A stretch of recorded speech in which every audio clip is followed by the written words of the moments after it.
Hello everyone, welcome to Education Planet. आज की इस वीडियो में हम गंगा नदी पार्ट 2 के बारे में डिस्कस करेंगे। पार्ट 1 हम पहले डिस्कस कर चुके हैं, ठीक है। तो ये पार्ट 2 है। पार्ट 1 में हमने बात की थी कि गंगा नदी कहाँ से निकलती है, किस ग्लेशियर से निकलती है, कहाँ कहाँ किन किन राज्यों से होकर गुजरती है, उसकी कौन कौन सी ट्रिब्यूटरीज़ हैं, ठीक है। और फिर वो बांग्लादेश में पद्मा नाम से जानी जाती है और फिर सुंदरबन डेल्टा का निर्माण करती है। तो ये अगर आपने पहली वीडियो नहीं देखी तो आप वीडियो को वहाँ पर जाकर देखिए, चैनल पर जाकर देखिए, और आपको ऊपर आई बटन दिख रहा होगा, आप उस पर भी क्लिक कर सकते हैं। लेकिन पहले आप फर्स्ट पार्ट ज़रूर देखिए, उसके बाद आप सेकंड पार्ट देखिएगा। चलिए वीडियो को स्टार्ट करते हैं।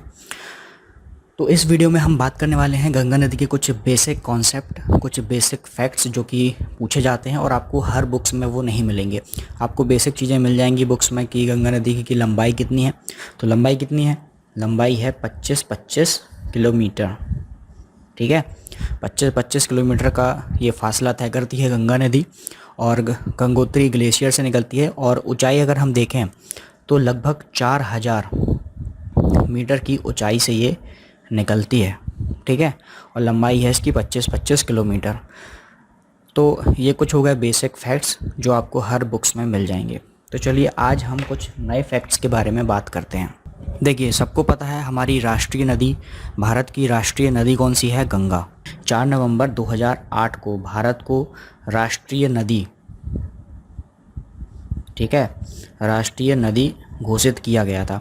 ये बहुत बड़ी बात है, हमारी राष्ट्रीय नदी है और वो गंगा है, ठीक है। अब राष्ट्रीय नदी होने के कारण इस पर बहुत सारे अभियान, गंगा स्वच्छ मतलब गंगा को साफ़ करने के लिए बहुत सारे अभियान चल रहे हैं, ठीक है। तो आप उनको भी देख लीजिएगा। तो भारत की राष्ट्रीय नदी कौन सी है? गंगा, ठीक है। उद्गम जो है इसका गंगोत्री हिमनद से हुआ है, जिसे हम गोमुख भी कहते हैं, और जो कि उत्तरकाशी यानी कि उत्तराखंड में है, ठीक है। अब बात करते हैं इसका पौराणिक महत्व क्या है। तो ऋग्वेद में नदी स्तुति है एक, ठीक है। कौन सा है? एक हमारा ऋग्वेद जो है उसमें एक नदी स्तुति है। बहुत सारी स्तुति होती है ना, श्लोक वगैरह। तो नदी एक स्तुति है जिसमें एक बार इसका उल्लेख किया गया, ठीक है। किसमें किया गया है? ऋग्वेद में एक बार इसका उल्लेख किया गया है, ठीक है। अब एक बहुत ही ज़्यादा इंपॉर्टेंट फैक्ट है जो मैं आपको यहाँ पर डिस्कस करने वाला हूँ, वो ये है कि गंगा नदी में ऐसा कौन सा विषाणु पाया जाता है जो बहुत इंपॉर्टेंट होता है, ठीक है। तो गंगा नदी में जो विषाणु पाया जाता है, तो इसमें क्या पाया जाता है? बैक्टीरियोफेज, इसको हम ऐसे लिखते हैं।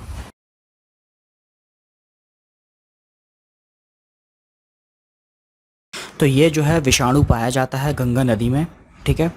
और जो विषाणु व अन्य हानिकारक सूक्ष्म जीवों को जीवित नहीं रहने देता है, ठीक है। इसके कारण उसमें अन्य जो सूक्ष्म जीवाणु हैं वो जीवित नहीं रह पाते हैं, ठीक है। अब बात आती है जवाहरलाल नेहरू की, ठीक है। तो जवाहरलाल नेहरू, इनकी एक बुक है भारत एक खोज, ठीक है। इसको हम डिस्कवरी, इनकी ये बुक है भारत एक खोज, डिस्कवरी ऑफ इंडिया। इसमें उन्होंने गंगा नदी के बारे में बहुत कुछ चीज़ें कही हैं, ठीक है। उसके अर्थ के बारे में बात की, उसके इम्पोर्टेंस के बारे में इसमें उन्होंने बात की है, ठीक है। अब बात करते हैं हम राष्ट्रीय जलमार्ग, ठीक है ना, नेशनल वाटरवे। नेशनल वाटरवे हमारा जो भारत का पहला नेशनल वाटरवे है, ठीक है, वो 1986 में, ठीक है, इलाहाबाद, जिसका नाम अब प्रयागराज कर दिया गया है, ठीक है। तो इलाहाबाद से हल्दिया, ठीक है, इलाहाबाद से हल्दिया राष्ट्रीय जल मार्ग बनाया गया था, ठीक है। इसको हम नेशनल वाटरवे फर्स्ट कहते हैं। तो नेशनल वाटरवे फर्स्ट कौन सा है? हमारा इलाहाबाद से हल्दिया, जो कि 1986 में बनाया गया था, ठीक है। एक ये फैक्ट हो गया आपका। उसके बाद हम गंगा नदी की अगर उत्पत्ति की बात करते हैं, ठीक है, तो एक थे राजा भागीरथी। आपको पता होगा गंगा नदी जो है वो जब गंगोत्री से निकलती है तो वो गंगा नाम से नहीं निकलती है, वो निकलती है भागीरथी के नाम से, ठीक है। तो भागीरथी, तो भागीरथी नाम कैसे पड़ा उसका? एक थे राजा भागीरथ, ठीक है। उन्होंने बहुत प्रयास किया था, तब जाके गंगा नदी स्वर्ग से पृथ्वी पर आई, ठीक है। उनके प्रयासों से ही गंगा नदी स्वर्ग से पृथ्वी पर आई है, इसलिए भागीरथी नाम उनको गंगा नदी का पड़ता है। और जब इसमें अलकनंदा आकर मिल जाती है तब ये गंगा नाम से आगे बहती है। ये अब बात करते हैं इसकी सहायक नदियों के बारे में, ठीक है। तो सहायक नदी की अगर हम बात करते हैं तो सबसे बड़ी सहायक नदी जो है वो है यमुना, ठीक है। यमुना इसकी सबसे बड़ी सहायक नदी है, और भी बहुत सारी नदियाँ इसमें मिलती हैं।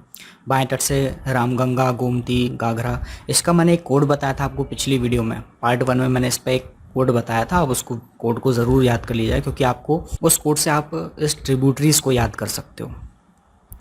दाएं तट से कौन कौन सी नदियाँ मिलती हैं? यमुना, सोन और पुनपुन, टोंस, ये नदियाँ मिलती हैं। ठीक है।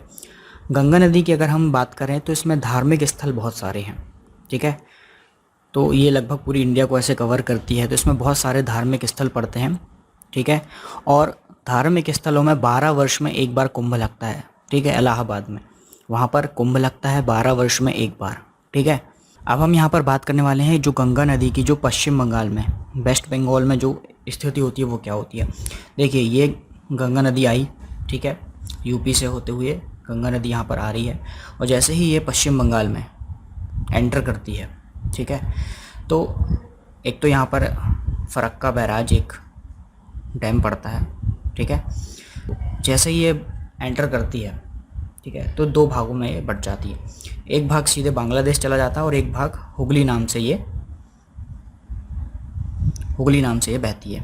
ठीक है। और ये जो बांग्लादेश वाला पार्ट है, जैसे ये बांग्लादेश में एंटर होती है तो गंगा नदी का नाम हो जाता है पद्मा। ठीक है। और ब्रह्मपुत्र जैसे ही बांग्लादेश में एंटर होती है तो इसका नाम हो जाता है जमुना।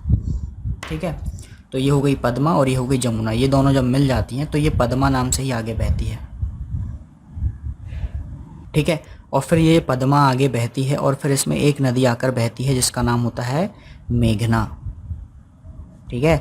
और फिर ये मेघना नाम से ही बहती है और फिर सुंदरवन डेल्टा मिल जाती है। तो ये जो बेल्ट बनता है ना, इसको हम कहते हैं सुंदरवन डेल्टा। अब ये डेल्टा क्या होता है? जब भी कोई नदी आती है और ऐसी बहुत सारी वितरिकाएं उसकी मिल जाती हैं ऐसी, तो ये जो पूरा बनता है ना, इसको हम कहते हैं डेल्टा। तो यहाँ पे जो बनता है वो है सुंदरवन डेल्टा। तो ये था पार्ट 2। ठीक है।